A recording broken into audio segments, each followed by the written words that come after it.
पापा नहीं। वो चौराहे पे खड़ा था और जल्दी और गुस्से में ओवरकोट डाल के बाहर आ गया था। ओवरकोट भी श्रुति का। जाड़ों की रात खुद ही ठंड से कपकपा रही थी और चांद भी बुखार की जूड़ी से घबराकर धुंध की चादर ओढ़े पड़ा था। शरद की उंगलियों में दबी सिगरेट खत्म हो चुकी थी, पर विचारों का सुलगाव जारी था। हद हो गई घटियापन की। क्या हो गया है श्रुति को? शुरू में जब उसकी नजरों का पीछा श्रुति की नजरें करती तो उसे लगता प्यार है,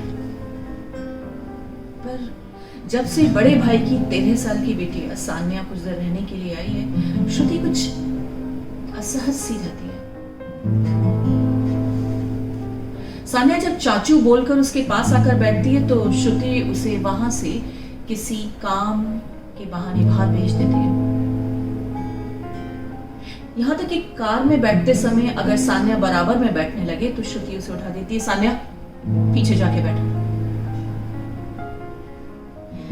सान्या को गोदी में खिलाया है शरद ने।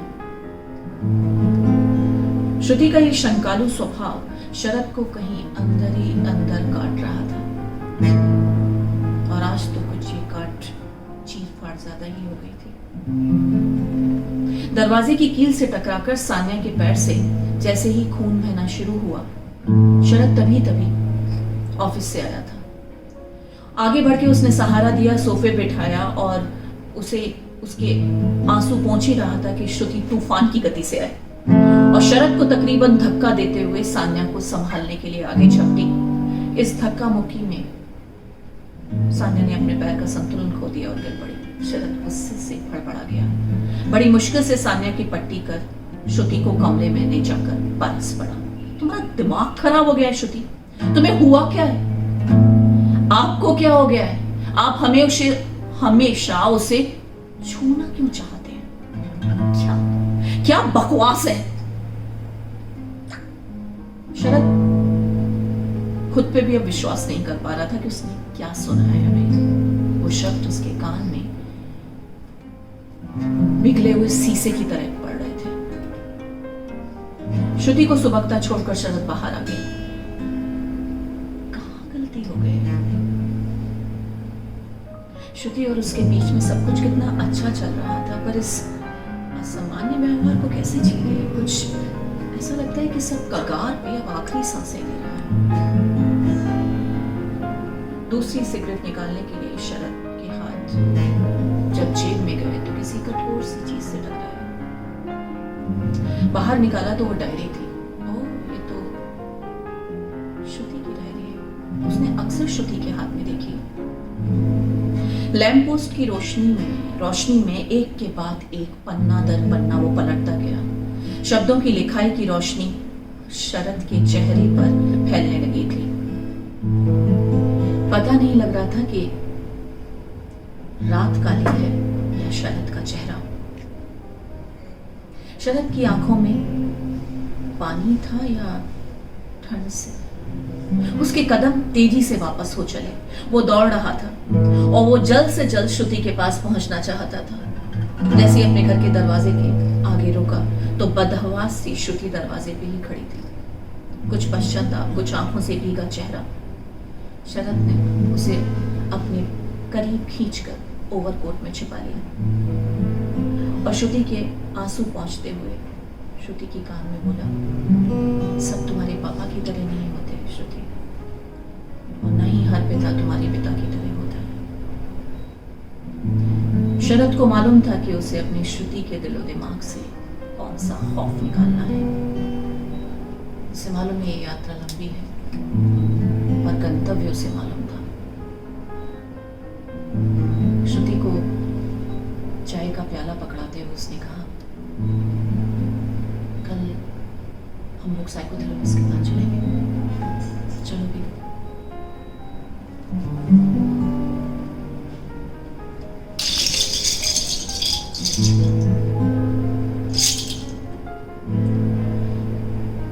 कोई कुछ कहता क्यों नहीं? किसी ने कुछ कहा क्यों नहीं? मेरे घर में उसका आना जाना था। जैसे आज हो या कल हो, उसको मुझे जरूर हंसाना था। उसने जब मेरे गालों को प्यार से छुआ था, कांपा मेरा रुआ रुआ था। और आज समझ में आता है कि उसका चेहरा क्यों धुआं धुआं था। कोई कुछ कहता क्यों नहीं, कोई कुछ कहता क्यों नहीं। सीक्रेट दोस्त कह के, स्मॉली फ्रेंड कह के उसने मुझे बड़ी भी बनाया था, प्यार से गले भी लगाया था। और अकेले में मेरे दिल को दिल की जगह पर खूब दबाया था, सहलाया। कोई कुछ कहता क्यों नहीं। मेरे गले में स्टेशन के मफलर के नीचे गहरे नीले निशान हैं। आज भी मेरे गले में उसके स्नेह के मफलर के नीचे गहरे नीले निशान हैं। प्यार चोट और पीड़ा के साथ आता है, ये एहसास आज भी मेहरबान है। कोई कुछ कहता क्यों नहीं। किसी ने कुछ कहा क्यों?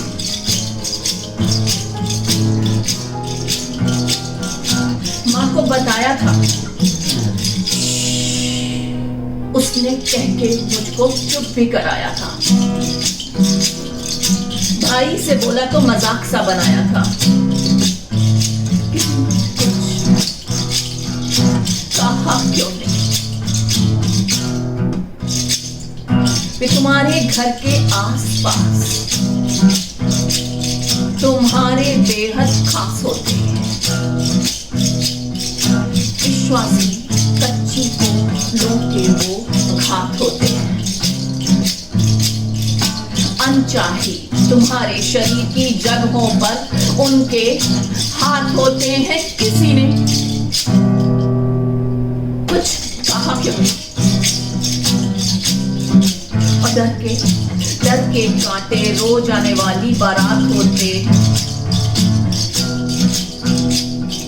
मेरे जैसे बचपन हर तीसरे घर में खाक होते हैं। किसी ने कुछ कहा क्यों नहीं। जब हम बड़े हो जाते हैं तो वहीं रुक जाते हैं, उसी बचपन, और वहीं रह जाते हैं।